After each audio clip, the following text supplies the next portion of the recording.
is done.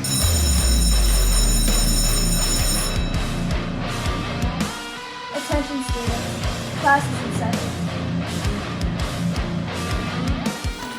Class is in session. Welcome once again Hi.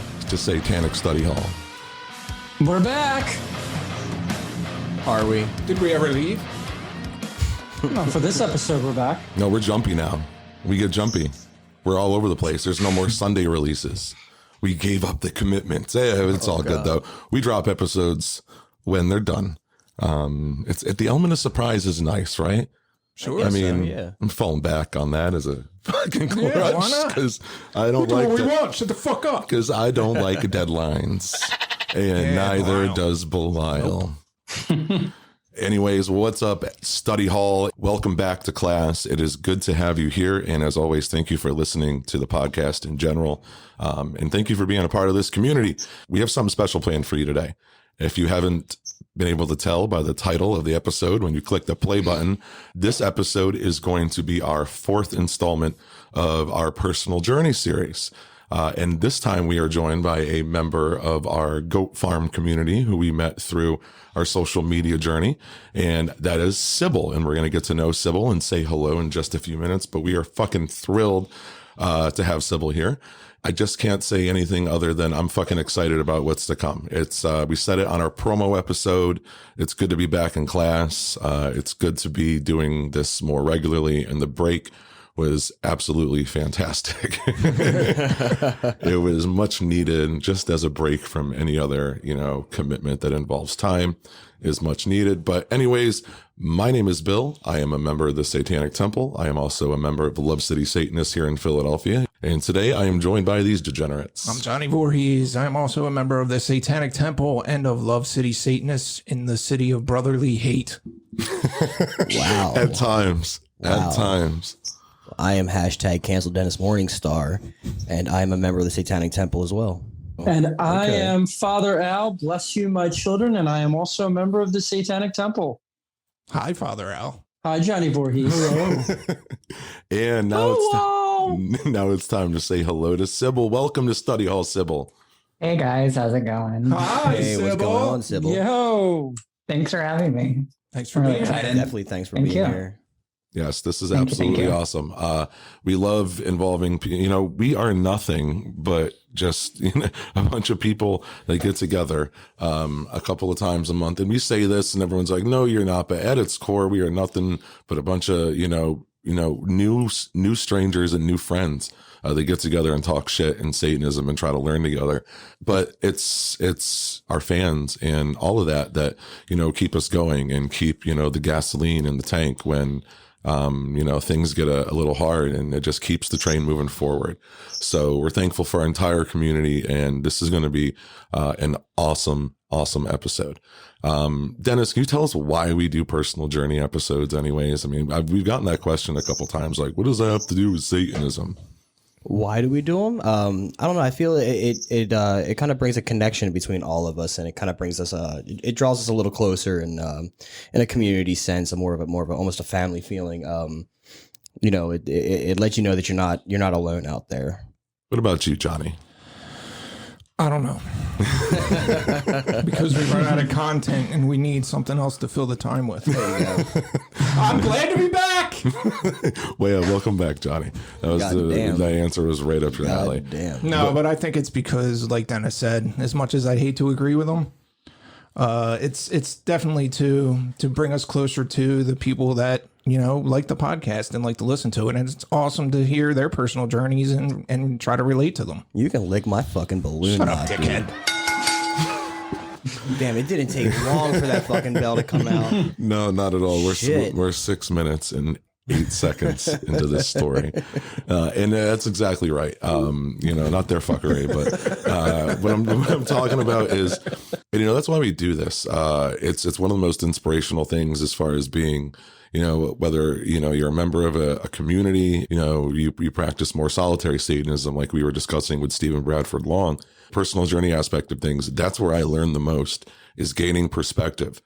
hearing about shit that people have overcome in their lives. And, that can come from a ridiculous amount of avenues, but it's, we do these episodes, to get to know each other, but also, to possibly make a difference and give listeners hope when it comes to some of the crazy shit that we've all been through. And also at the end of it, it's to feature important members of our community and help empower them. And that's in empowering each other.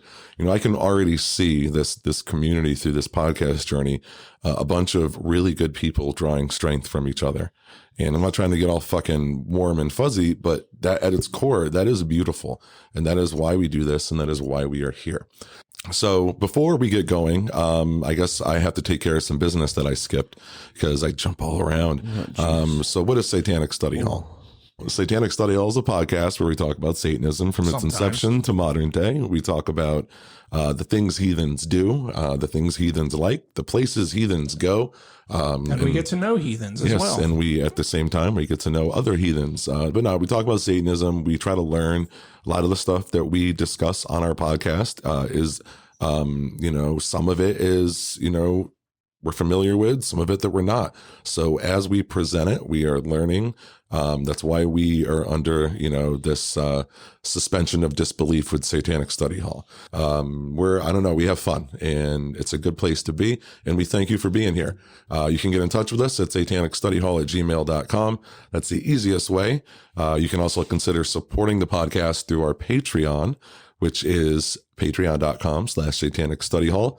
We have 3 tiers available for you to consider to support. We'll talk more about that later when we shout out some of our new members and VIPs. And then you can also listen to us on any major podcast platform. You can, satanicstudyhall.com is a direct link to the source of the podcast. And if you are listening to us on Apple Podcast, what do you think we should ask him to do, Johnny? Leave us a rating. Let us know, what you think about the podcast. Think it sucks? Say it sucks. I hope it's not 1 star. Yeah. If you say to fire Dennis, I'll do it myself. Oh, fuck. And Cancel Dennis Morningstar. That's right. Hashtag cancel. That's right. Cancel me. I have no problem with that. Oh, sure. Father Al was part of that original movement. He's the one that started the change.org petition. Oh, well. Yeah, I'm telling you. Trying to kick him out. Oh, no. Fucking gone. All right, so let's take care of the final little bit of business now and do something we like to call "How are you now?" The question, Mr. Voorhees. What's going on? How are you now? It's good to be back. It's good to finally be back behind the microphone with you guys. No, I've been absent for a while on some of the Patreons. Sorry that I missed that phone call on that one. I left my phone at work. Luckily, it was still there the next day when I went. What kind of an excuse is that? Did you leave it in the bathroom while you're taking a shit? Really? No, I left it at my workstation. That's always where I leave my phone. Nope. Right in the bathroom. Oh. But, things could be better. I'm not going to go into it because it's just a never-ending shit cycle. Things could be better, but you know what? I'm glad to be back here, and I'm glad to be back making episodes again. Hail Satan. Hail Satan. Dennis, how are you now? I'm doing all right. I got a few teeth pulled 2 days ago, so that was fun. I don't know what the hell everyone talks about with this dry socket. I've been fucking smoking since. I don't feel shit. I mean, the next morning I woke up. You are playing a dangerous game, my friend. The next morning I woke up, I spit out like 5 blood clots, but dude, I feel fine. You'll be fine. I feel fine. It's not the painkillers or anything, or the weed. I feel fine. I'm not allowed to have painkillers. I'm allergic to codeine and all that shit. You probably have 4 dry sockets and don't even know it. Probably. I don't know. They got me on that the ibuprofen 800s. I barely even take them. I don't feel shit. Like I said, you're playing a dangerous game. Roll them dice. But no, I'm glad. That shit sucks. I've had it a few times. I mean, I feel better. I'm glad to have that 1 tooth out. Jesus Christ. Do you feel better than James Brown, though? Oh, yes. I feel I feel good. I feel great. We starting karaoke with that comment? That's why not. You'll never fucking catch me doing karaoke. We almost did karaoke, but I was Never. late and technology was not cooperating. We're like, it was basically me and Pam. That was it. Unless someone joins me in singing I Believe in a Thing Called Love from the Darkness, I'm not doing karaoke. I'm going to do karaoke. We're going to do it just like we do movie night in Discord. And we're going to have a karaoke channel, and I'll download a shit ton of instrumentals, and we'll black out some time and embarrass ourselves. I'm more excited about the cinema. What would I choose for satanic karaoke? I'm gonna have to think. Johnny, anything come to mind if you were gonna bust out a karaoke song? I would probably do "Sympathy for the Devil" by the Rolling Stones. All right. That would be my opener. That's a good choice. Dennis, what about you? It's Raining Men. Dead serious. Dead fucking serious. Oh, it doesn't have to be satanic. Sweet. That or the safety dance. Oh, Fucking that's right. a good one. Fuck yes. I would do that. All right, we'll go. Yeah, you join me on that shit? Let's, dude, yeah. all right, then if we're doing this, that's what we're doing. We can dance if we want to. Fuck yeah, we can leave all friends behind. Because your friends don't dance, and if they don't dance, then I no friends of mine. Sir. And Don't again, ask me, Bill. I got nothing. I can't top that at all. I'm not asking you to top it. What would be your go-to karaoke song? Oh God, I have no fucking idea. Hailstorm. Oh, fuck. Hailstorm, probably. Yes, Yeah. I was gonna go. Jesus Christ. I hate karaoke. Fucking Personally, I hate karaoke myself. Sybil, what about you? Oh, you're not getting out of this one. What's your fucking song? I have a story.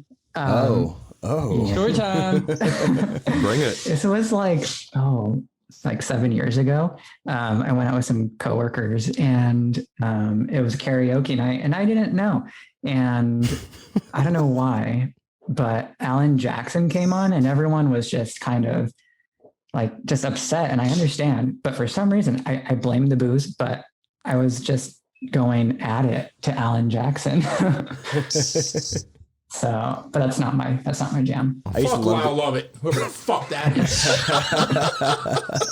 I used to love going to the bars that always, they always broke out singing fucking Sweet Caroline and clapping and shit. Oh, fuck yeah. I was all about that Friends shit. in low places. Yeah.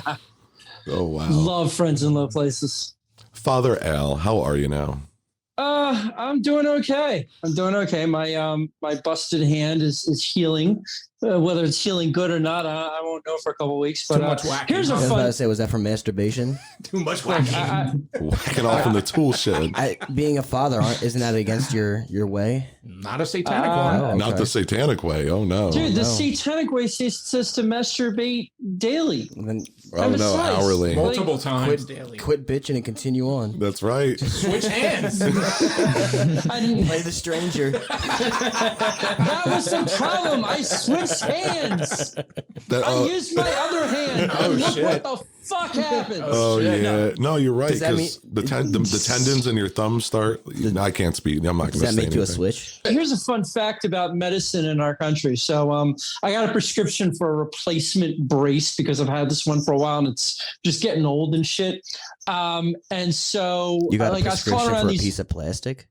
Yeah. No, Wow. it's there's a special bracelet like once you heat made it, of it forms. But so what happens is I caught my local like orthopedic place and they want like $240 for this brace. I go on eBay, I find it for fucking $45. So I go to my doctor and he's like, yeah, you can find some good stuff on eBay. Like when we run out of stuff, like, we just go on eBay. I'm like, really? Like, Wait, medical medicine supplies? in our country? Yeah, fucking medical great. supplies are better. Like, fuck, I'm out of eBay. scalpels. I'm out of scalpels. Oh, this one's They're on sale in Lithuania for 6 cents a piece. slightly used. Yeah, use scalpels. Fuck it. That is wild. No, that's crazy. Like I know exactly what you're talking about. Like when I fucked up my leg the first 3 or 4 times, I'm looking at these medical bills. I mean, I wasn't paying them, but like $575 for the brace they had on my leg. I looked that shit up online, and in case like it got wet or something, like literally $75, $80. You can get them from somebody. It's ridiculous. I know when my dad went to the Fuck the righteous. the emergency room, the hospital was literally like 3 blocks away from where we live. And the ambulance bill was like $2,000. Yep, Of course. because they hooked up Fucking machines. medicine. $800 just for them to turn the ignition on. That's true. Why does it take so long to become a resident of Canada? If it wasn't, dude. it's like I 7 wish it years was, dude, I now, wish isn't it it? wasn't like $2,000 if they catch you hopping the border. I would have Yeah. fucking hopped that shit so long ago. I would love to live in Canada. Hell yeah. I don't know if I can invest 7 years on a maybe. I go up, hang out, dude. I go up and hang out with fucking Walter. And, oh fuck yeah! I'd get pulled back to the States somehow. I know it. I would never come back. All Dude, right. my buddy's dating a girl in Toronto, and they couldn't see each other for 6 months because of this shit. Toronto's been through it before. sucked. Like the SARS hit Toronto like a motherfucker. They quarantined the entire city because of SARS.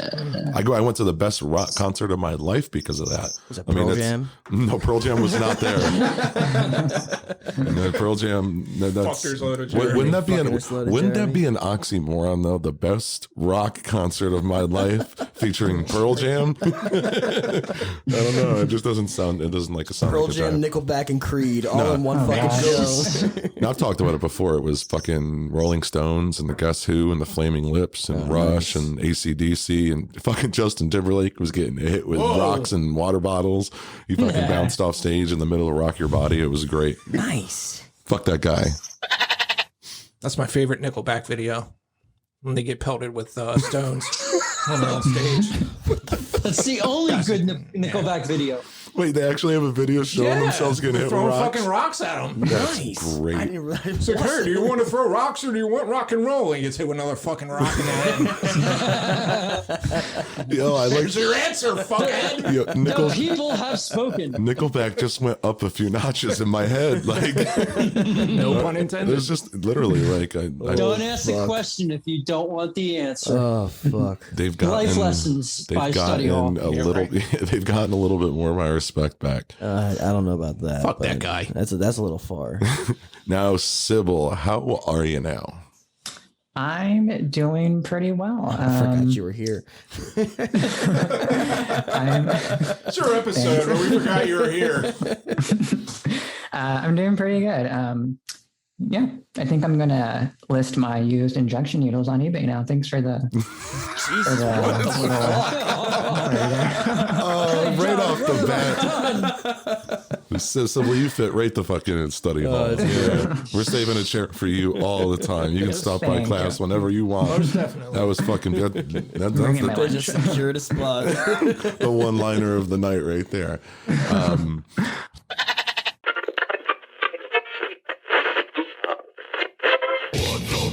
You know what you are? You're the Antichrist. What? Yeah, that's what you are. You are the motherfucking Antichrist. Hail Satan. All right, so it is time to dive into the personal journey. So, Sybil, I hope you're ready to do some talking. It is time to get to know you. So, Let's do it. If not, fake it till you make it. that's right. Lyle's excited.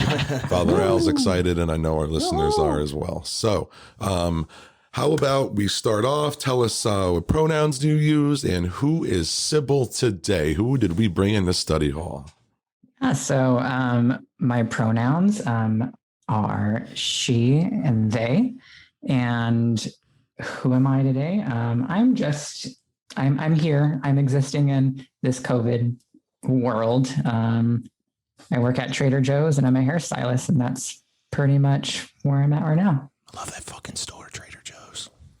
It is. I love her fucking hair. She's always got really good hair. She does. Tattoos you. are awesome too. Yeah. Thank you. Really jealous of the third tattoo. I Anymore. cannot wait to get mine done. I would say all of that and just add your fucking humor because you make me laugh All the time. all the fucking time. All the fucking time. All the I'm time. glad. So, how did you find Satanism and or the Satanic Temple? What was your initial exposure and leading up to becoming a member of the temple? Like after my graduation of like high school, I was just kind of, like, here's the world now, like, go figure it out. And during like the first few years of that, I was on and off from going to church with my mom. And as I'm getting older, I'm making my own decisions more and more as an adult. And just the things that I'm like listening to just didn't add up to who I am or what I think is, quote unquote, right for like humanity, like just being a decent person, I guess. I just feel like they battle against each other.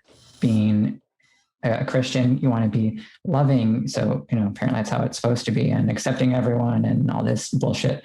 But really all they talk about and what I keep hearing is all this like hate and the things that you can't do, everything that you've heard. It just didn't make sense to me. And I kind of wanted it to, because that's kind of the reason why you go to church usually, is because you choose to go.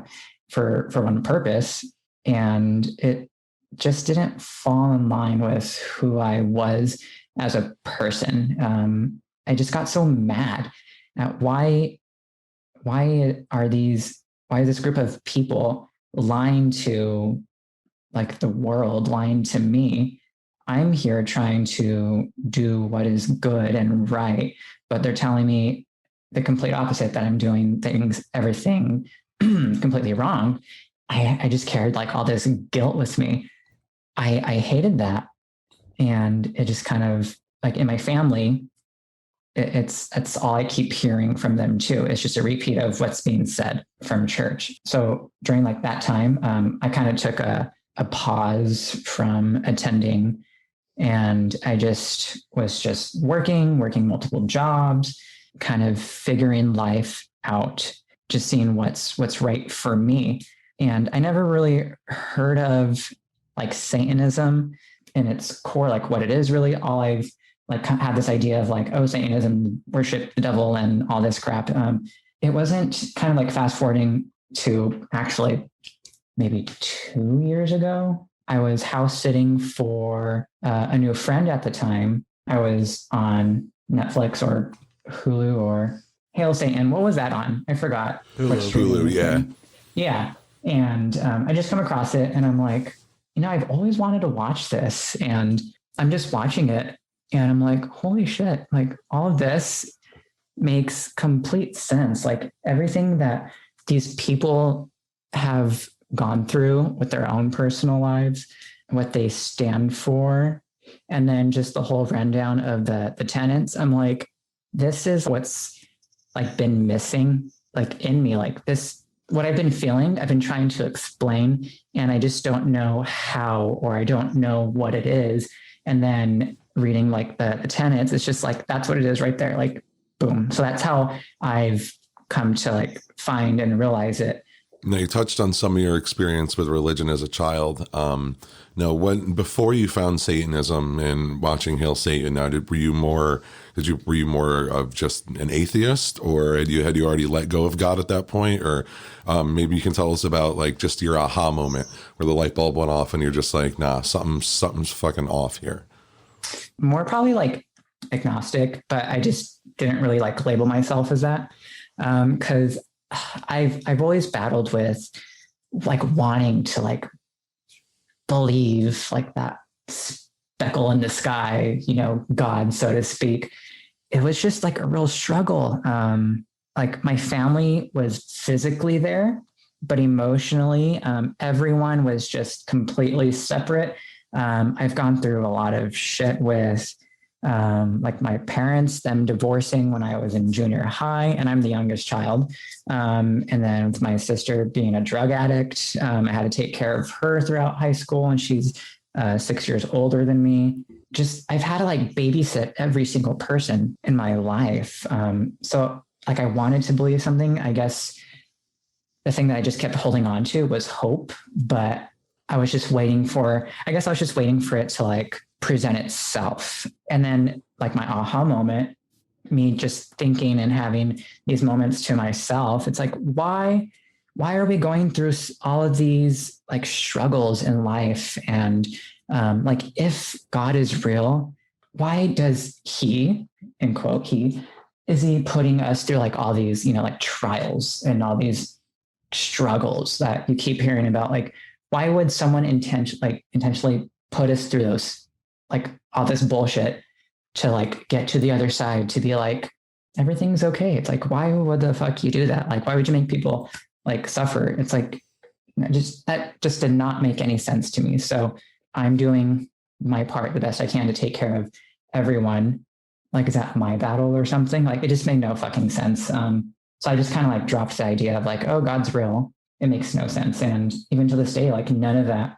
So that's kind of like my moment where, like, I don't know if that makes any sense, but no, it makes perfect sense. Yeah. And it's weird because I know like in the terminology we use with the aha moment, it almost makes it, puts unnecessary pressure to think of, wow, was there like a moment? But it's an evolution of thought. You slowly give up. At least I did. I was super fucking confused and in a what if kid. And well, if I completely give up, am I going to end up in hell? Is this worth investing in? Like, and then, just going through that struggle until finally you're just like, enough. I can't do this to myself anymore. I'm going with my gut, and my gut says this. But yeah, it's definitely makes perfect sense. What filled the void from a religious standpoint, from when you separated from the church until you found the Satanic Temple? I've always enjoyed just keeping busy. I've always held, up until now, at least 2 jobs. I always try to hang out with friends, or I would always just actually take like day trips, like to the coast, like by myself, experiencing life. And like in between then, like so many things had happened. I got married to a person in the UK, and I dropped my entire life for that person to move over there. So that was one chapter of my life that, holy shit. Wow. Yeah. And everyone's, at that time, like, you're so, you're stupid. You're quitting your job.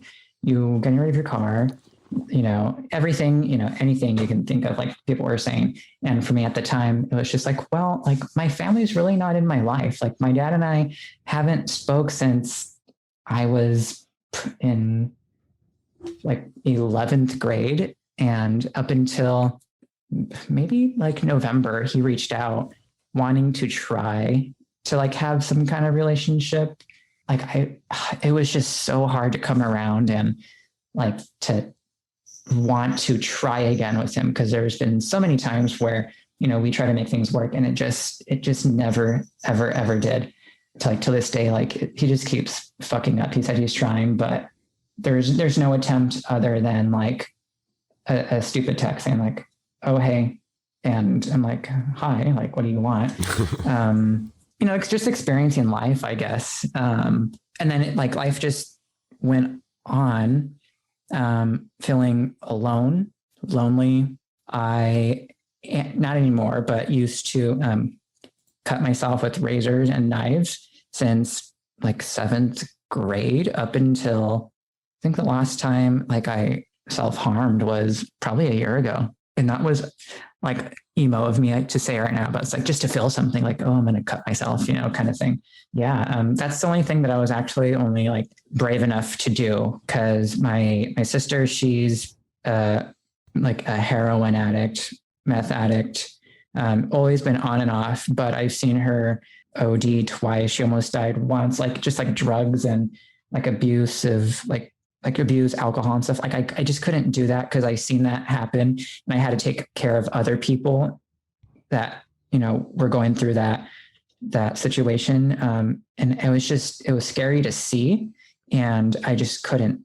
So the only other way that I knew was to cut myself and to see myself bleed. And now I'm like left with like, I have like, I can't even over literally like probably 700 scars on my body that are covered up by tattoos. And, my legs are, you can't see my legs as wearing clothes, but, yeah, so like all in all, I just kept trying to like keep busy. And then up until that point where I watched Hail Satan, it was just kind of like, that's my life. I just learned the hard way just to like say no and be like, I'm sorry, I can't help you anymore. So it was a lot of like self-discovery too, emotionally as me, as just like as a human. So I guess I was busy trying to, do that.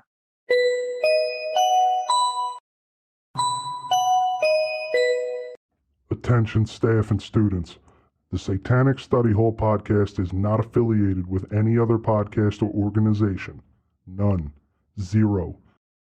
The views and opinions expressed on the podcast are ours and ours alone. Hail Satan. All right, what should we know about you that isn't necessarily satanic related? For me, I think I'm like a nurturing, caring person. I just want to like bring everyone in and just take care of them. Like I feel like I'm a good person for that. Like I see like if there was a baby right there that needed help, like I would just want to love it, or like Give me the baby. anything. Yes. Yeah. Like, I don't know. People joke with me saying like, oh, you're such a mom. Like every cartoon or every comedy, like you always relate to the mom. Like, cause I guess I have like mom vibes going on. I don't know. So I guess that's something a lot of people don't know / know about me. So, I mean, are you, currently binge watching any TV shows? And if you are, what are they? so I am or my boyfriend and I, we're binge watching. For me, it's like the millionth time. For him, it's the very first time. And don't make fun of me because this is my show since I was like the gayest little thing in 6th grade. My favorite show ever is Gilmore Girls, and it's on Netflix right now. I've never watched it, so I can't say Me either. I about can't it. speak to it. So like, and that's like another thing. Like a lot of guys are like, no, I can't do it. And I'm just like, well, it's less, I don't know. You just have to watch it. I can't tell you, but yeah, my boyfriend enjoys it a lot. He's actually like, he's like, we need to pause it. We need to leave off. He's mad at this character. He's mad at that character. So he's invested now. All right. Yes. There's some emotional Sucked him investment into the Gilmore Girls. All right. Nothing wrong with that. Shit. I mean, I think I just admitted to being a fan of the show Reba back in the day. That's a good one. Yes. Fuck it. I don't care. I watched Family Matters. I was a TGIF junkie. Hell yeah. TGIF. Yeah. I miss that. Me too. It was just, things were so much more Full simple House. back there. Remember Wings? I do. I do remember Wings. Yes. Yeah. Memories. Yes. All right. So who within the satanic community would you say is your idol? Yeah. Or who do you look up to? Oh, okay. This one, I was actually thinking about this one for a while, and it's kind of hard to say like if this person like is relatable to like Satanism, but my favorite artist is Florence Welch from Florence and the Machine, and she claims to be like a witchy, type of person, and a lot of her music, she has a lot of metaphors that relate to like the devil or demons, and just the way like she moves with her poems and her lyrics, and everything that she sings out, it relates to herself and her personal journeys, and just like her body movements when she's like dancing. It's just very like compulsive and like expelling out, energy, and, just, I don't know, just something about her. I just always loved her. She's helped me like personally. She's, we have like that one artist that just speaks to us, and we're like, fuck yeah, like any little thing, like you just relate to them, and like, I need this person in my life. Like, so that's kind of who that person is for me. Outstanding. I'm just happy you didn't say Eddie Vedder. Fuck Pearl Jam. Fuck Pearl Jam. All right. So the last question up for me is, what is the most inspiring and what is the most hateful experience you've had on this planet? Most inspiring for me came out of nowhere.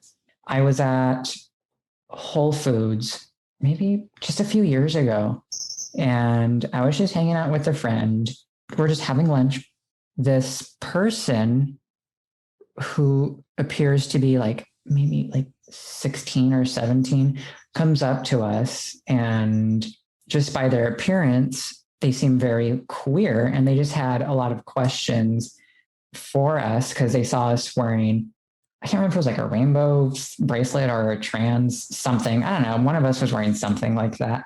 And they, I guess, were going through their own personal like thing with who they are. We just started talking, and they had moved from somewhere far away. I don't know. I guess their parents divorced or something.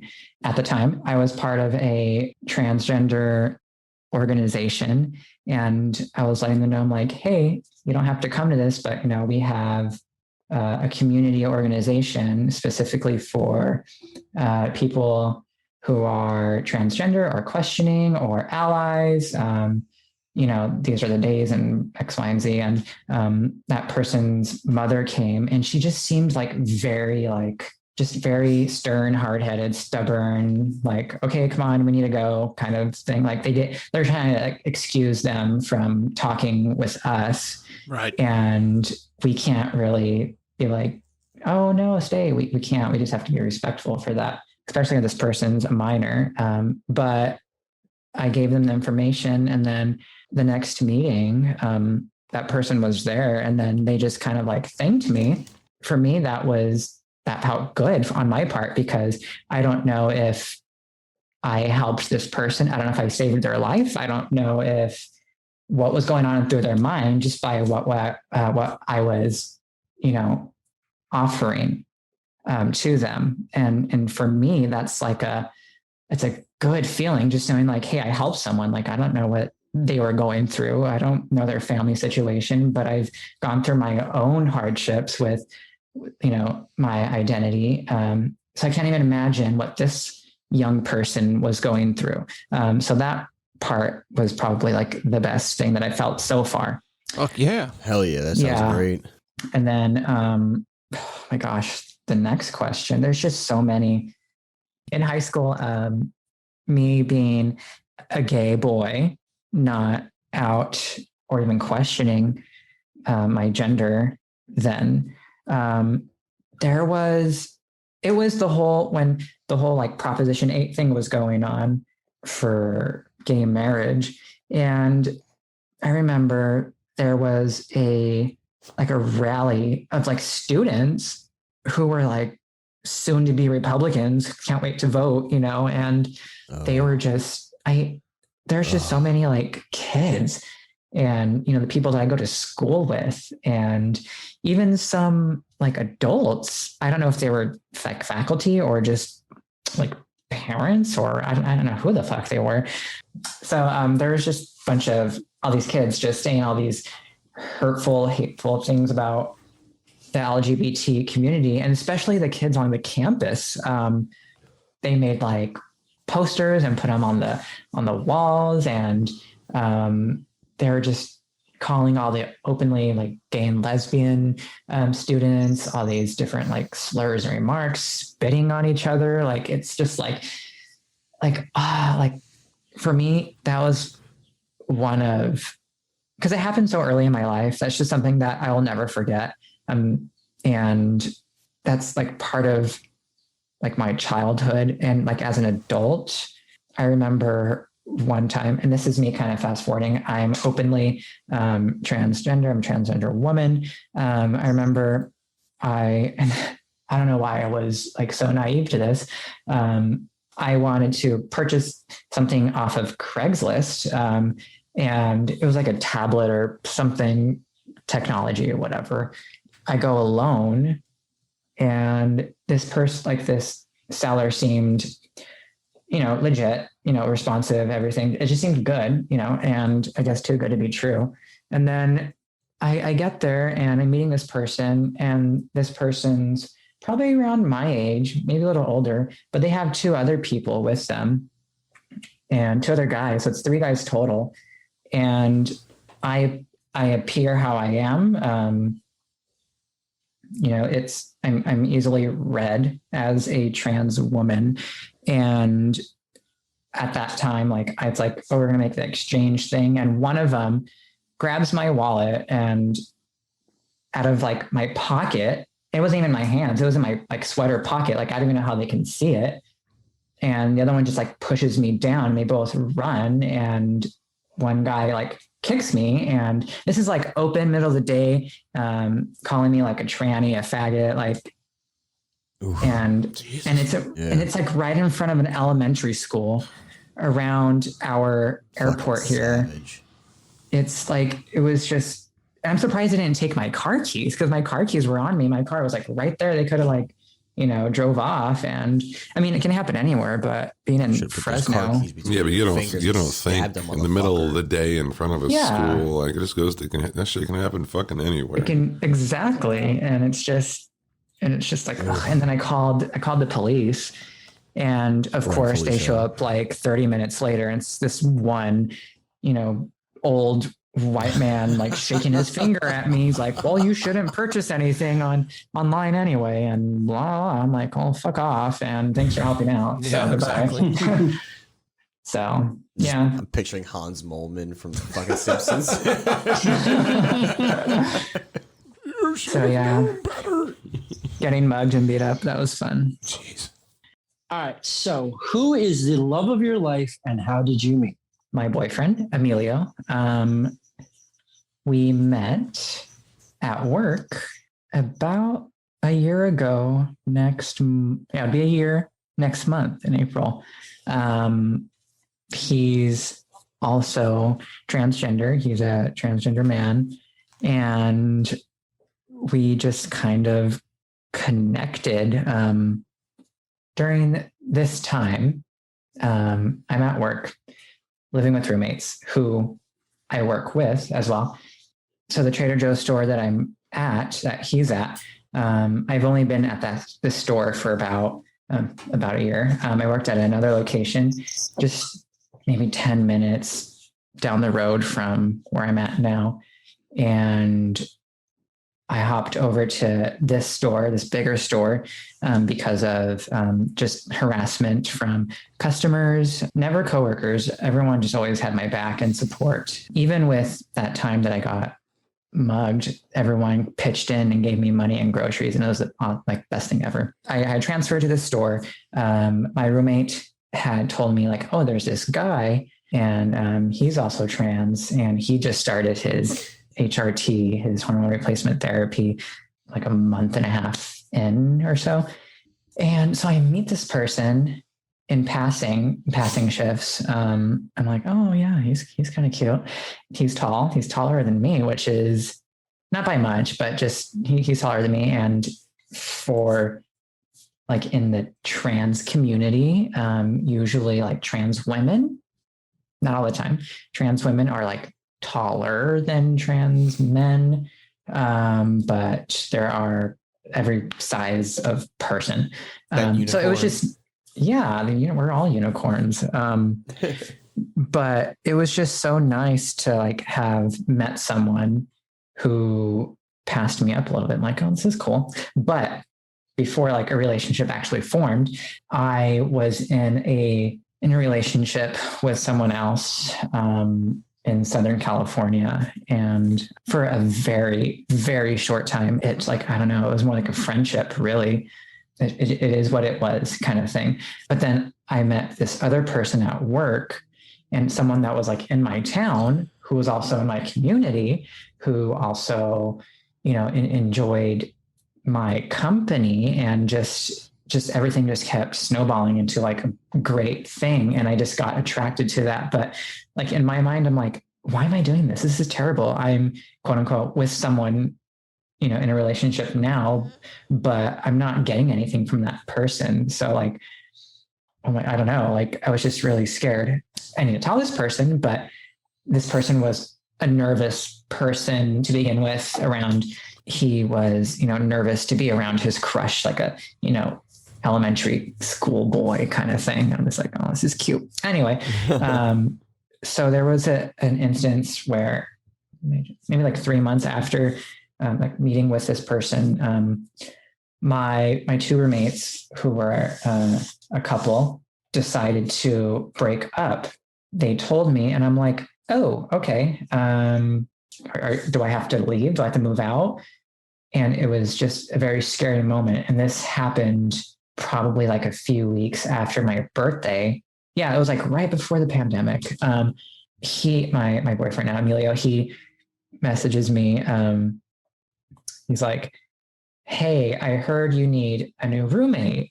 And I'm like, yeah, do you know anyone? He's like nervous laughing. He's like, me. And I'm like, oh, I'm like, okay. And that just kind of like made me panic too. I'm like, he's like, I live by myself, but I have 3 rooms. He's like, just think about it. Okay. I'm like, well, thank you. Let me think about it.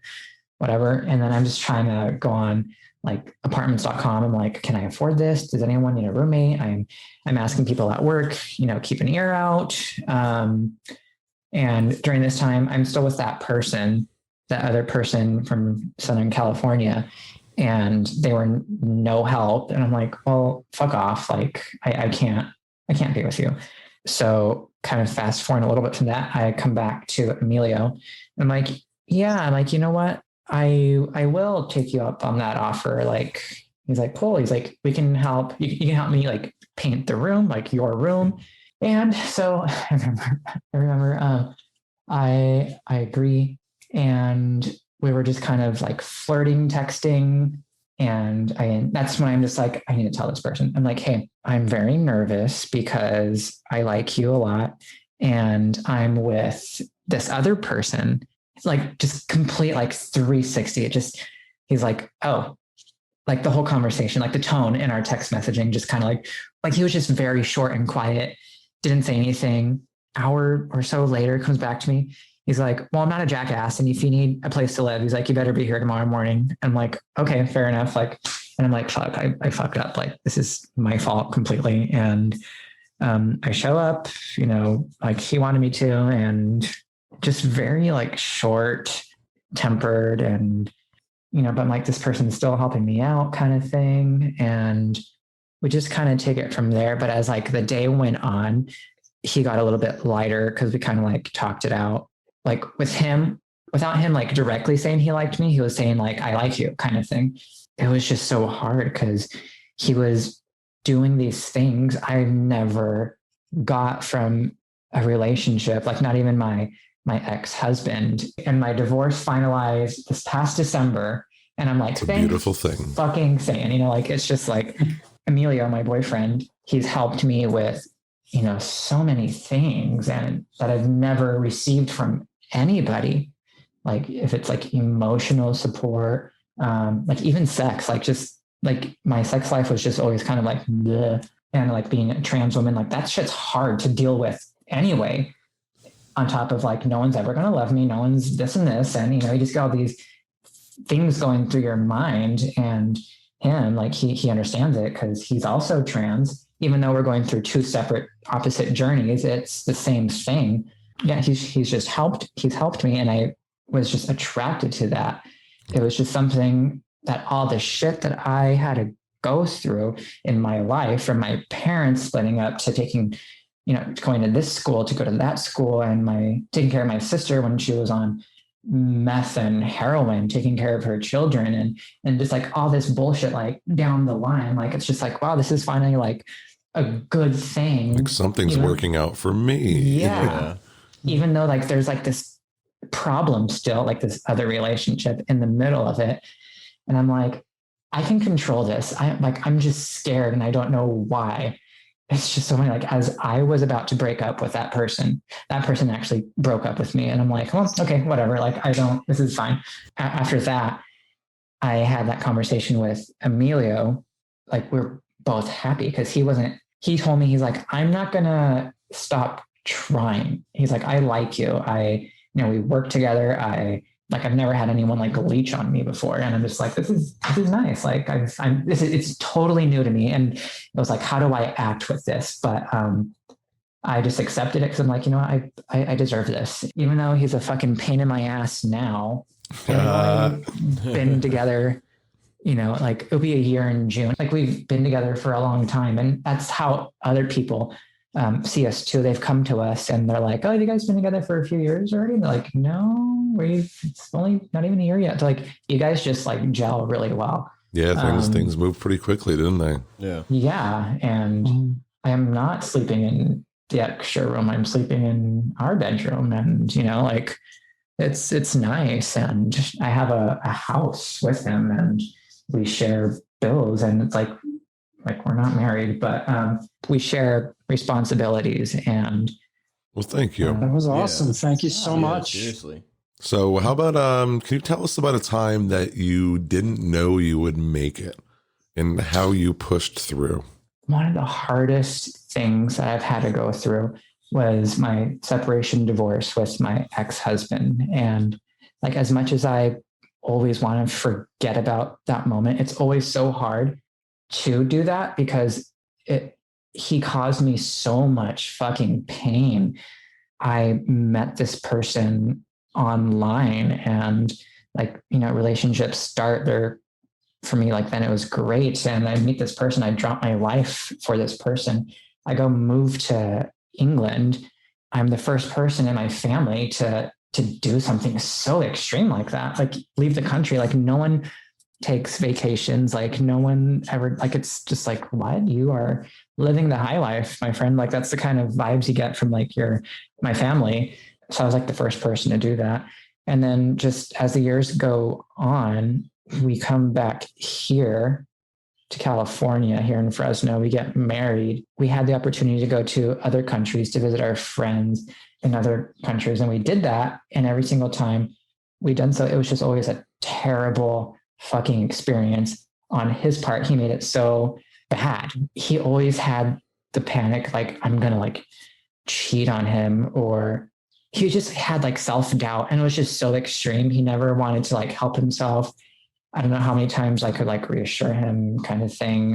Coming back, living here, trying to, have a life. It couldn't. I was holding 3 jobs at the time. I just barely got hired at Trader Joe's, but before that I was working at Starbucks. I was there for 8 years. I was working as a leasing agent at the apartment complex that I lived at, Okay. and then cutting hair. Anyway, so I was just like trying to support, this relationship, and he never wanted to try, never ever wanted to. He was just like the most laziest person. Just, it's his way, no way.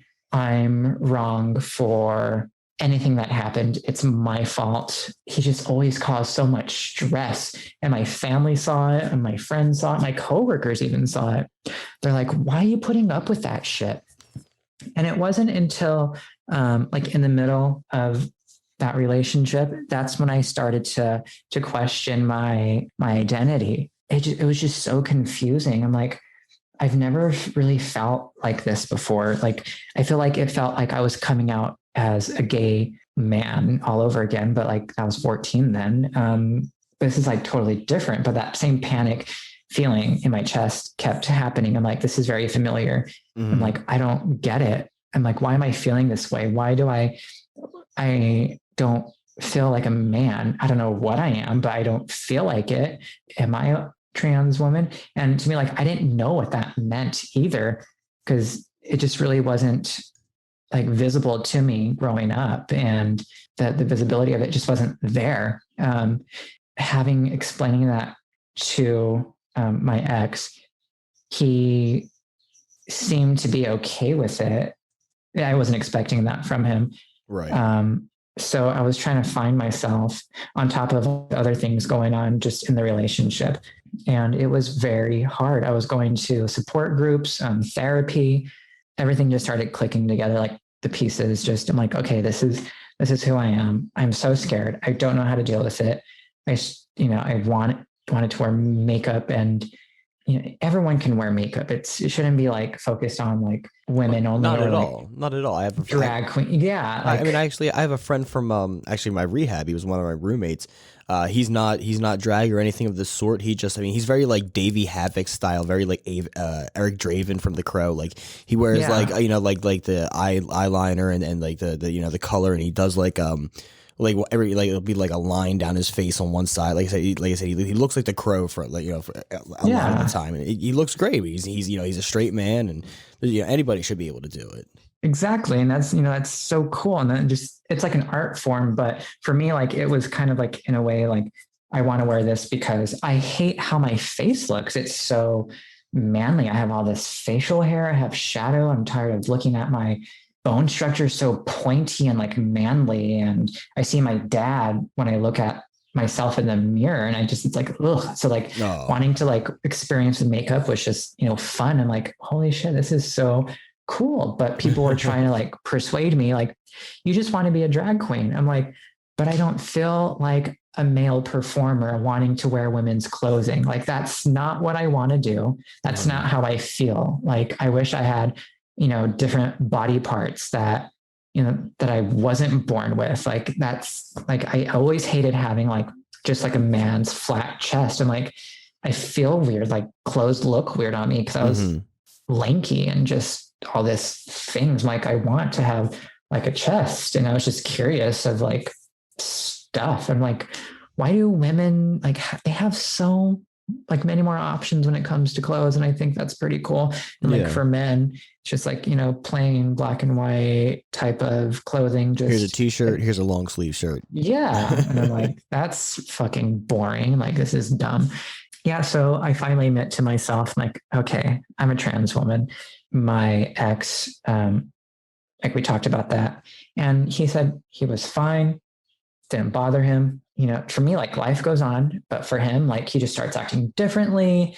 And it's just like, He started like doubting himself, or that's what it seemed like. He stopped giving me like hugs and, you know, just like your typical, you know, relationship things like, you know, affection and no more this and that. He took off his wedding ring and I'm like, hey, yeah, I was cleaning in our apartment and I'm like, oh, you left your ring on the counter or whatever. He's like, yeah, it doesn't fit me anymore. I'm like, dude, we just got these rings like not even 3 years ago. How does it not like it's stupid? Like, no. Jesus. He's like, oh, and then I told him, let's go shopping for a new one then, something, you know, cheap, you know, until we get something nicer. And he's like, no, it's okay. Just these little things like that. He was always so secretive on his phone. If I even touched it, just to like hand it to him. He's like, why are you touching my phone for? I'm like, I'm just giving it to you. Like I was cleaning this and it was just there. Sorry. Like I wasn't looking at it. Like I don't like every time like a group of friends invited us anywhere to hang out or something, he would always say, he's like, oh, either no, I don't want to go, or yeah, but you go first. I'm like, why can't we go together? Like, it makes no sense. Like, so I don't know what his agenda was. I don't know if he was like talking to someone else or I don't know. And then later into it, he loses his jobs, multiple jobs, as that's like his famous thing. He always gets fired for some reason, never would tell me. And it's just so frustrating for me. Then, like, why can't you hold a freaking job? And because of that, couldn't afford our apartment. And the apartment that we lived at, I also worked at as an on-site leasing agent, and I couldn't afford it on my, you know, what I made. And we had to move. My family, they wouldn't take us in. And I'm like, I don't know what to do. So I was just putting like my feelers out there. And I had a friend who's kind of like a second mom. She kind of just like adopts people. And I'm like, okay, let me ask her if she knows anything or anyone. I asked her, I'm like, hey, are you renting out a room or do you know anyone? She knows so many people. So I just asked her, I told her what was going on. She's like, I have a room here. What can you afford? And I told her, and she's like, okay, yeah, that's fine. And the other bedroom she rented it out like as an Airbnb. So there's always people coming in and out. And it was just a very busy communal type of home. And he and I both move in there. That's when he just started goodbye. Like he was just distancing himself from like, he just like took off like randomly, like, I don't know where you're at, not answering calls. He was just a completely different person. And that lasted for like 6 months. And we finally just had a conversation. I'm like, hey, I don't know what's going on with you, because this is going on for way too long. I can't do this anymore. I've supported your ass for so many years in 2 different countries. Like, I don't know what to do. But this can't work out. And he's crying. Or why are you crying? You're the one that's causing me the pain. I'm doing everything for you. And you're not even like, I don't know what the hell you're doing. And crying because I'm speculating like, yeah, the one, It's you know, that he's leeching off of you. It's over. Yeah. He's leeching off of you. And now that supply is gone. And exactly. And I'm just like, I shouldn't have done that to begin with, but you know, being a married couple, like that's, you know, you support your spouse, but if it's not being reciprocated, it's like, why are you even doing it? And, I guess he knew someone down south and he's like, I'm actually going to be taking off. I'm going to be living with this person. I'm like, oh, so that's how we're going to end things. That's cool. Like, he's like, yeah, I bought a train ticket. I'm like, okay, like, I guess, bye. And then we filed for divorce. never, I was, so yeah, during that entire time, I wanted to end my life. I was, still cutting and just crying and crying and crying and crying and crying. I'm on, hormones. I'm on, estrogen. My testosterone's way low. So I'm like fucking crying more than I've ever had in my life. And, I just felt like giving up so bad. I've Googled like how to kill yourself. And the first thing that pops up, it's like a hotline number. It's like, you don't need to do this type of thing, whatever. And I've tried to think of different ways. Like, how can I end this? Like, should I drive my car off the freeway? Should I drown myself? Should I choke myself? Should I cut my veins? Or like anything and everything, how to hang yourself. Like, it was just, it was bad. And especially like when your family's not there to talk to, because they didn't at the time weren't talking to me. People were dealing with how to deal with that. And my dad not being in my life at all. And my sister, God knows where she was at. She's been through so many rehabs on the East Coast and the West Coast, everywhere. And like, there was just no family available. And I was just so alone, so scared, so dark, just so small. And the only thing that I had was my job and my car and the room that I was renting out. Well, so far so good. Yeah. Whatever you did, it's been working. Yeah. Man, when you found that ring, I would have went about that completely fucking different. So yeah, kudos to you. Kudos to you for holding strong on that one. That was hard. That was definitely hard. Sure. What has it been like for you after coming out, transitioning into yourself? A lot of people have the experience and feeling of, I've known since I was a little kid. That was kind of the case, not really. Like thinking back on my childhood, thinking about things like, oh shit, that kind of makes sense. But I would always see like pictures of myself, like in my sister's like play wigs from like Halloween, or I remember like being in my mom's like heels and just watching her like put her makeup on in the morning. And it was just like mesmerizing. I'm like, ooh, this is cool. I don't know what the fuck she's doing, but I like it. It's just like little things like that. And then I've never really had the feeling like I want to be a girl or I'm a girl when I was that young. And I never had that feeling until probably like I was 23, where I just felt something was different and wrong. And I didn't know what it was. And from that feeling, it kind of played into what I explained earlier in my marriage then. Was like, I'm definitely feeling a lot of different things. I don't like what I see in the mirror. I don't like this masculine, like everything about being male. I don't know what it is. I don't know. Coming out to myself first was the big one, because that's where we kind of start. I'm like, how do I go by this? I want to start hormone replacement therapy and take estrogen, suppress my testosterone. That's what I needed for me. You don't need HRT to be trans. You don't need surgeries to be trans. You don't need anything to be more or less trans or whatever. Everyone's journey is different. But for me, it was, I want to be on this so I can fit into my identity on what's inside, so the outside can be congruent with the inside. I kind of like went behind my family's back because I'm an adult and I can do things. And then, so I did that. And coming out to my mom was probably the hardest thing ever. My mom, she's religious, but she's not like the scary kind where it's like, oh, you're going to go to hell or this, or you can't be this, or you can't be that. She just believes what she believes, but she's not, oh, you need to believe in God. You need to do this. So, but she was, as much as she and I have like butted heads, she's the only person for some reason that I can talk to. We're the exact same person, but we're completely opposite at the same time. It's the weirdest thing. And I absolutely am not sure if I enjoy that yet. And I told her, and she just kind of looked at me and she was just like, I figured something was going on, but it was just kind of in a tone of like a little disappointment.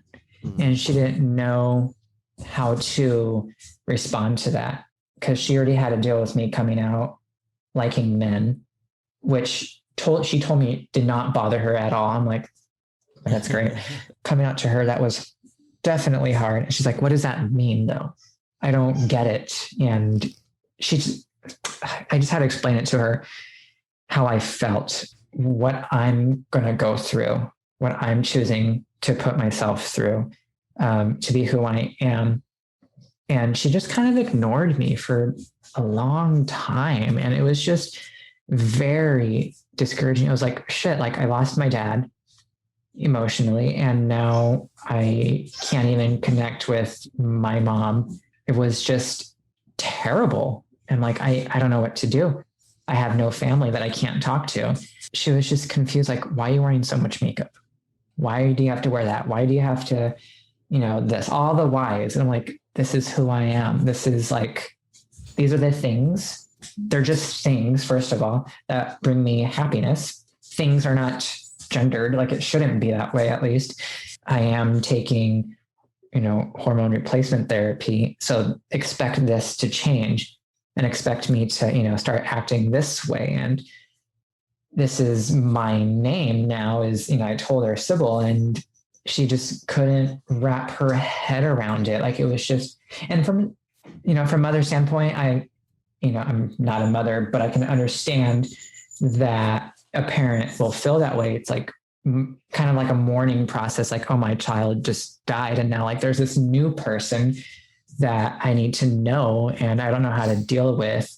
She had to go through that process herself. And I gave her that time, and I respect that time because I had to go through my journey and figure myself out. How should I act, socially? And what am I going to expect from the world? Like there's so much hatred in the world against trans people. And I'm so fucking scared. I would, I grew my hair out. I shaved it like last summer, but my hair was super long for the last 3 years. And I would, wear makeup. It was kind of like my armor. It made me feel good, but I still, read mail, and working at the job that I am at. This is before I transferred to this other location. It was just more like a conservative, like churchy town where there's like a church on every fucking little corner, and they're like big, huge churches that hold like 2,000 people. Wow. And I'm like, what the fuck? Like, and they all shopped in this tiny little neighborhood store. And I would always get like, why is that man dressed like a woman? Like I have like these long acrylic nails and like lipstick, just whatever, like fuck off. Like who cares? But I would always just get these people going up to my manager saying like, why did you hire that person? They can't work here. Like, why would you, like, why? My managers would say, well, they're very capable. They're very experienced. Like they are able to work here. There's nothing wrong with them. Like they said, like, well, have you gotten to know this person? No. Did they do anything wrong to you? Like, no, then that's my employee. Like this is who they are. And that's what's cool about our company that I work for at Trader Joe's. It's just like, just be you. Like there's no like political thing like against anyone. Like it's all everyone and anyone kind of thing. Anyway, but I just got so much hate at my job for being who I am, just wanting to be myself. And I had the support from my coworkers, but like we're dealing with customers and it's just fucking groceries. Like it's like people shouldn't have a problem, certain people touching your food. Like it's like, oh, a trans person touched your food. You're going to get the trans or something. Like, you're going to get the trans. Oh, no. So like, it's ridiculous how people act. And you hear stories about, oh, so-and-so was murdered because it's transgendered. And it's just like, why would the media, and that's another thing, like the media, like they shine a negative light on like trans women, and you never really hear too much about trans men, like bad things happening to trans men. It's always about trans women. This person died because they were transgender. It's like just say like this woman died. Like it doesn't. Yeah, Philly does that shit all the time. Yeah, all the time. And it fucking pisses me off. And like the headline's like, ooh, transgender woman murdered. And it's just like, I honestly think it's because of they're trying to show in the statistic. You know how they're always there's that fight right now saying, oh, you know, with transgender, you know, including them into the military, like, oh, you know, they have a higher rate of depression and suicide with because you guys fucking hate on them. Like, I would be fucking doing the same thing. Like, it's terrible. Like that's how it is. So like, I'm always constantly worrying. Yeah.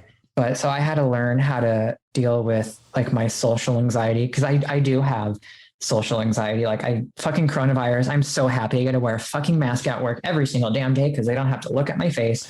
And I'm trying to get rid of my facial hair. I've been doing electrolysis for 3 years and it's painful. It's expensive. It's a lot of money, and I'm Mexican and Syrian. So unfortunately I have just like fucking facial hair and hair for days. And I'm just like, this is terrible. And I just want it to like go away. And it's slowly starting to feel that way. I'm like, oh, I have less hair now. And all it took is 3 years and I need 2 more to go. But so like, since I came out, like, it's just a lot of having to learn how to be with society as not only as like being a woman, but like finding out like what kind of woman am I and what am I like, it's just trying to like, all really, you just want to like fit in and I guess blend in with the crowd other than like standing out, unless that's your thing. And that's, you know, fine, I guess. But like for me, it's just like, I don't want to stir all this havoc just because someone sees my face and that's a problem to them. So it's definitely been really hard along my journey with that. And I'm doing the things I need to do. I'm getting my confirmation surgeries that I need for me to feel me. I've had 2. I just had my breast augmentation in October, and that's something that I needed for me to feel complete. And yeah, I'm finally like in a place within myself where I'm like, I don't give a shit anymore what people think. Like I still get like panic anxiety and like a little bit, but it's not as severe where I started like transitioning in the very beginning, because it's scary. I was alone. I had all these other things going on, and it was just really tough. And now that I'm kind of like into my own person, I'm just kind of like, I don't care. I'm an adult. I'm gonna do whatever I want. Worry about you. I don't care what other thinks. I have my, you know, my loved ones, my chosen family, and that's all that fucking matters. So. Yeah, no, definitely. And you know, you have everybody over at the Goat Farm supporting you as well. Exactly. And I love everyone. It's fucking awesome. No, but you know, what advice would you give someone who's like struggling with their sexual orientation or identity? Like there's a lot of cliches, but they're kind of like, they're said for a reason. It's just like, don't lose hope in finding yourself. It's not easy. It's not supposed to. You have to like just keep pushing. Don't be afraid to be who you are. Just be your authentic self, because that's all that really matters. Everything else will fall into place. And another thing that I had to learn, still learning, is just be patient. That's probably like the biggest one, is just be patient with yourself. Be patient with other people. Other people are not going to get it right away. People have to adjust to things. If you think they would have been supportive at the beginning or not, just be patient. How about this one? If you could do one thing differently in your life, what would it be? So I can do one thing differently. I guess I wouldn't have convinced myself that God was real. Like I hated that I forced myself into religion when I was young. And I hated that I was struggling with it, but I was convincing myself this is real. Like this needs to be real. Like it needs to be, but I don't know why I'm struggling with it. So I don't know why I was talking myself into it still, when I knew like all the hatred against it, about like other people or the way of being of other religions, or just, I don't know. I wish that I just didn't force myself and I wasn't so hard on myself during that time. I was a lot younger and not, I didn't know that much about who I was. So I didn't want to, I just wish I wasn't trying to please everyone in my life with religion, in my family. And I just didn't want to lie to myself. So I wish I could change that. Well, thank you. It's kind of a very personal answer, as of many of your answers have been, and this has been fucking awesome. Now, one thing we try to do in study hall is when we have guests on and when they stop by class is we always try to make some correlation to school or around school experiences or study hall experiences. So I'm going to kind of hand it over to Al and Dennis here to ask you a couple of questions about school. All right. So let me start off first. So what are some of your best memories of school, whether it be grade school, high school, college, or graduate? And, maybe share some of your worst memories as well, if you feel comfortable. I will start with, I'll start with the bad ones first. And this kind of goes for grade school, high school. I didn't go to college. But yeah, so when I was like in grade school, I was a really heavy kid. My dad's side of the family is, type 2 diabetes, just very traditional Hispanic, Mexican culture, just, everything, that approach. And I guess that's just how I was taken care of. And I was just really heavy. At age 13, I was 250 pounds. So I had to lose 100 pounds, which I've done in my life. That's a big accomplishment because I didn't want to end up like my dad and my grandpa. But I would always be like beaten up for being fat, for not having friends, people calling me queer and gay and faggot. And in high school, I was an openly gay person in high school, and that was pretty big too. But, and because of that, I would have people spit on me all the time and call me faggot. Fuck? Yeah. Like in between classes, I was always spat on, and it just fucking sucked. And, I was like, my safe places in high school were like in the band room, because I was a music nerd. So like music, practicing my instruments, it was just like my get away for like, an hour until I had to go back to class. But yeah, like those were like bad, and it just, it was terrible. But like the good ones, I remember the things that brought me like joy and happiness. In high school, I was in the Gay Straight Alliance Club. Then that's what it was known, GSA. I don't know if the terminology has changed to be more including everyone, not just Gay Straight Alliance. But yeah, so that was kind of like a safe place for me. And that was known as like the gay club. Like those are where all the gay people are at. And it was just like so funny for people because they can make fun of us that way.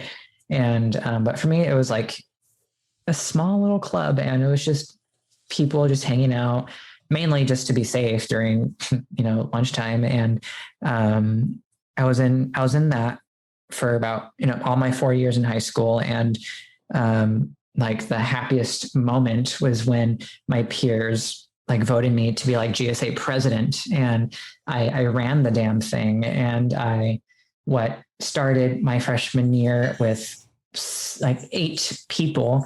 My senior year, I got 40 people to join the club. So like that was a big jump, and like I worked my ass off for that. And like that's just like a proud moment like for me. And it was very, very hard because I was like the front man, and I was like the speaker for the people, my people. And that's like, that was like a good memory.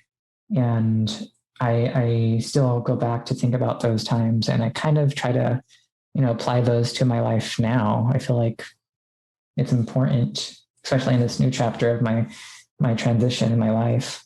Yeah, I was gonna say, I can only imagine, the feeling you got, when you were doing all that, just how proud you were.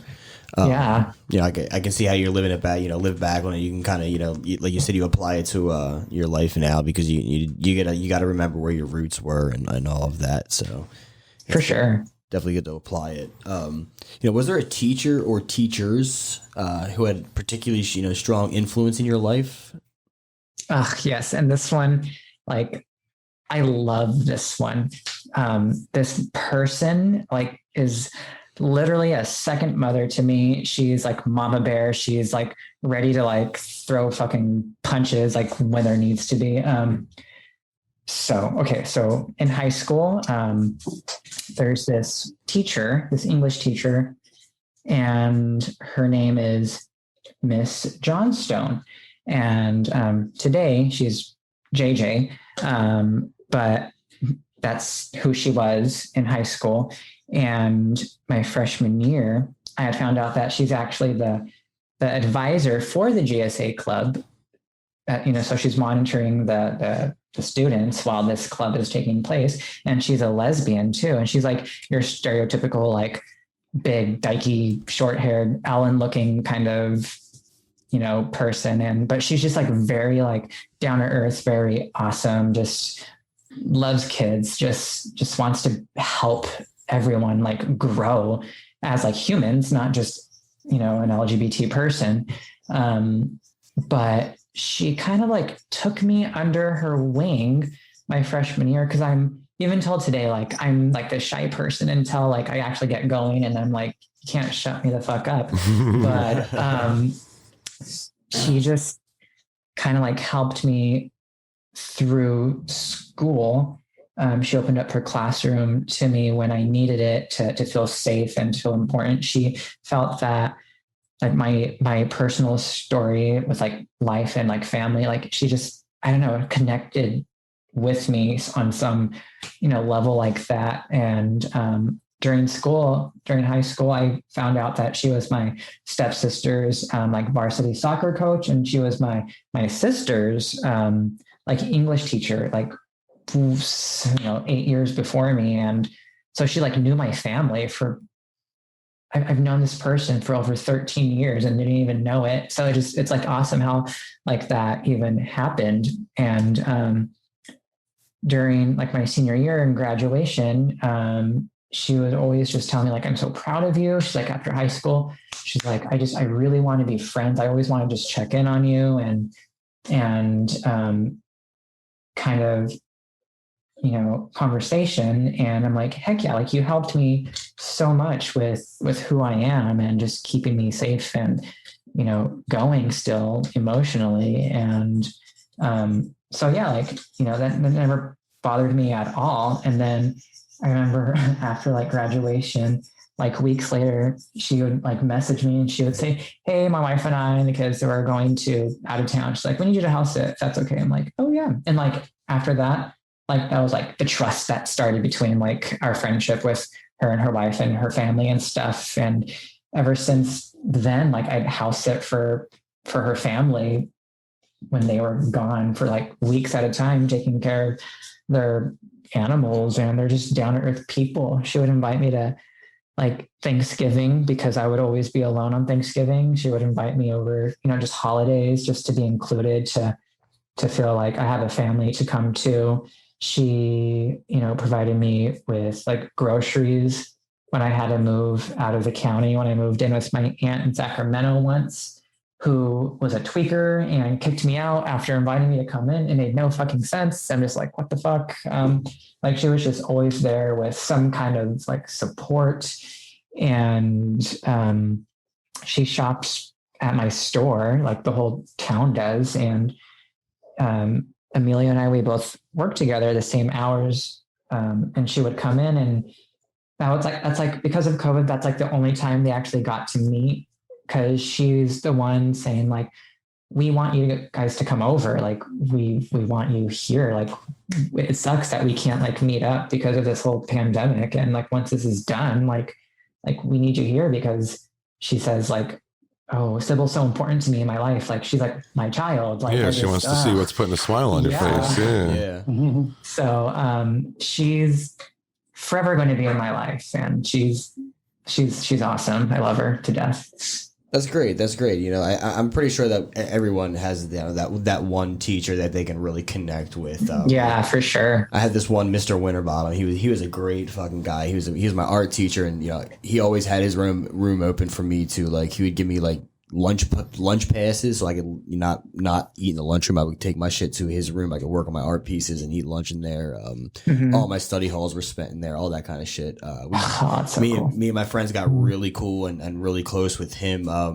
Our senior week, we went down to Disney World for our senior week. It's fucking great. That's so cool. We ended up running into him, his wife, and his kid down there. We all went out to dinner the one night to celebrate someone's. I forget, one of our friends. It was his birthday. We all went out to celebrate, so we brought him out. And I remember at one point of the night, we were waiting for the bus. I think we were taking it to was it downtown Disney? It has that like boardwalk style with all the shops. Yeah, it's like Disney Springs now is what they call it. Okay, we were taking the bus there, and I had to pee really fucking bad. I just remember standing on the railing of the bus stop, and there was a hill down the other side. So he's standing there, like, shaking his head, like, "What the fuck are you doing, Danny?" I'm standing there pissing down this fucking hill, and the bus pulls up. I'm like, oh shit!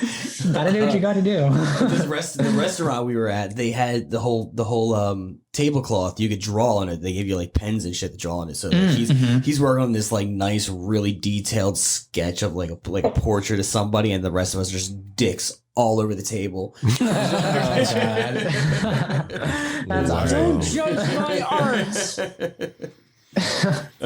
That's great. I mean, we still kept in contact. Yeah, he actually works at a Waffle House in the summer down in Wildwood, so we're always going down there to visit him and eat his food. But no, it's cool that you have that teacher that you can still, like, to this day connect with and stay. Oh yeah, she's awesome. She's great. So yeah, it looks like we're about here at the end now. I'm going to throw a little curveball question at you to wrap things up, only because I got to say, I mean, even before all this, I was happy, but after all this, I'm even happier to have, quote unquote, met you, and so happy that you're a part of, study hall and, the goat farm community. But I wanted to ask you, what's your experience been like, and how did you find Satanic Study Hall? And like, what's your experience been like with the goat farm and just interacting with just, whether it's Facebook or Discord, and just some of the interesting folks that we have amongst those two places? Yeah, definitely. So after my time, like after watching Hail Satan, I've just kind of like had this like spiritual awakening. I'm like, oh my God, this is so cool. Like, I found something that finally fits who I am. And, and then I would just, when I was living at my apartment, I would start listening to podcasts, and I was never much of a podcast person. And I would just be chilling in my room, just searching. And I would search like Satanic podcast on Spotify or something. And there was a few of them that popped up, but they only had like 4 episodes or nothing really too crazy. And they were cool. I'm like, oh, this is cool, whatever, pass the time. And then Satanic Study Hall popped up, and there was like several shows already on. And I'm like, this is cool. Like, everyone sounds like they're just chilling, and people just seem like genuine. People are funny. And then there's like the information being put out of what's going on. And I just kept going, like, podcast after podcast after podcast. And you were a binger. Yeah. And I just started cracking up because people are just so fucking funny. And like I'm that lame person who will read something on the internet. I can be by myself and I'll just be laughing so hard. And I'm like, why isn't anyone here around me to like witness this? But, and then all the episodes came to an end. I'm like, fuck, are they going to do more? Like, that would be cool. Damn it. And then like Patreon was introduced. I'm like, okay. And then, I just kind of like went off of that. And there was some of those Patreon episodes. Yeah, we pull a couple layers of the onion back on that one. Yeah, there's a lot of fuckery on Patreon. And it was just like there was just like more on there. I was just like, oh, this is so great. And it just brought me like happiness, and it was just so like cool. And then it was said like, oh, follow us on, Facebook and the Goat Farm and Instagram. And so I did, because I just, I enjoyed everyone so much. And then like the rest is just like history. Like the Goat Farm, I finally like was like accepted into it. And it was just like so fun. Like people were just so funny. And I'm like the person like naturally, I'm just in the background. I'm an observer, and people are like, you're so quiet. Like you're so shy. I'm like, no, I just want to see everyone like make a fool of themselves and just have fun. Like it's, oh, you do a good job at that. That's for sure. Yeah. And then I like dipped my toe in, and I just started like posting random shit in the Goat Farm.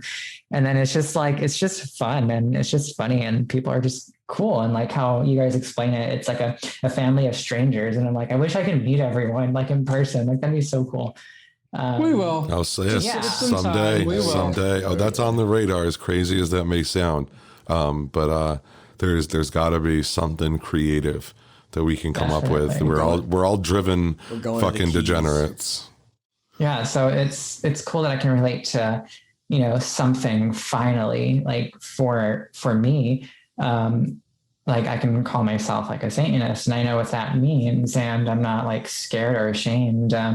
My boyfriend doesn't give a shit. He's Jewish, but doesn't believe in like it's core. Like he's not religious, he says like Satanists are like the coolest, nicest people, and everyone else is a fucking jackass. And I'm like, yeah, you're right.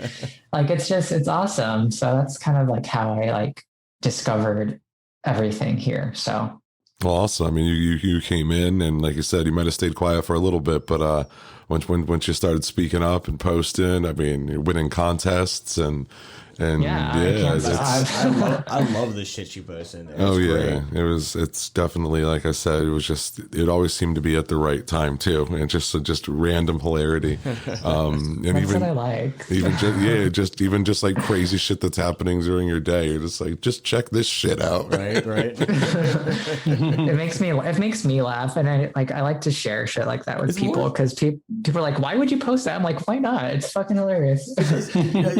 Even your comments, like, holy shit, you fucking get me cracking up during the day. Oh god. Well, I'm glad I can make people laugh. It's like a personal goal for me. So.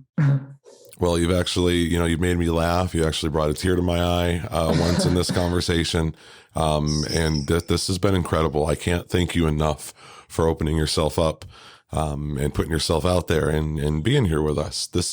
Shit like this isn't easy. And I know you maybe you'll admit it, maybe you won't, but I'm pretty sure you put a good amount of prep time into this. Putting yourself out there, like I said, is one of the hardest things to do, especially in a public forum.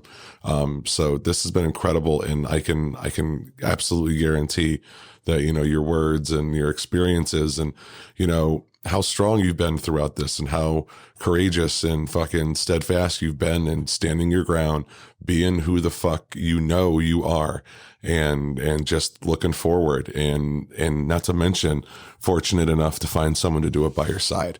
And it seems like, I hope this fortune absolutely continues over and over again for you. You fucking deserve it. So again, thank you for being here. I don't know what else to say. This has been great. Thank you. Like, I'm so happy you guys like asked me, and right away, like I was like, yes, like I was scared and nervous because I've never, really shared my story. And I just have like a phobia of hearing my own voice over a recording anyway. So, but yeah, like you and me both. I am constantly complaining about my voice. They're sick and tired of hearing it from me. Honestly, that's funny, but it's true. That's not nearly as bad as they make it out to be. I was the same way. Everyone tells me I hated my voice forever. No, Bill, you got this deep, sexy voice. And it's like, okay, well, I don't hear that. Because everybody, when you hear yourself on a recording, it just sounds different. You got that make my butthole tingles, sound. Ooh. Hey, baby. Right? That's what I'm saying. Get me going. But no, honestly, thank you guys. I was happy enough to do it. Like, honestly. Well, I definitely see many of opportunity to bring you back in a study hall down the road. Thank you. So degenerates, heathens. No, wait, hold on. Yes. This isn't. I still haven't heard a chicken. I'm Uh-oh. waiting to hear the fucking chicken. We can't disturb the chickens if they don't want to be disturbed. They're sleeping. There's 2 ladies on laying schedules. It's very important. We need our eggs. The other ones are. That's all right. We've got we can cash that check the next time Sybil stops by study hall. Are they anything Patreon exclusive Sybil's chickens? There you go. Yeah. Are There they you go. Are they anything like Coco from Foster's Home for Imaginary Children? Oh God, one of them is, and I fucking love it. I knew it. Oh, I love it. We have 5, and we have Francine, Gail, Muffin, Babs, and Lily, and I fucking love them and hate them, but I love them at the same time.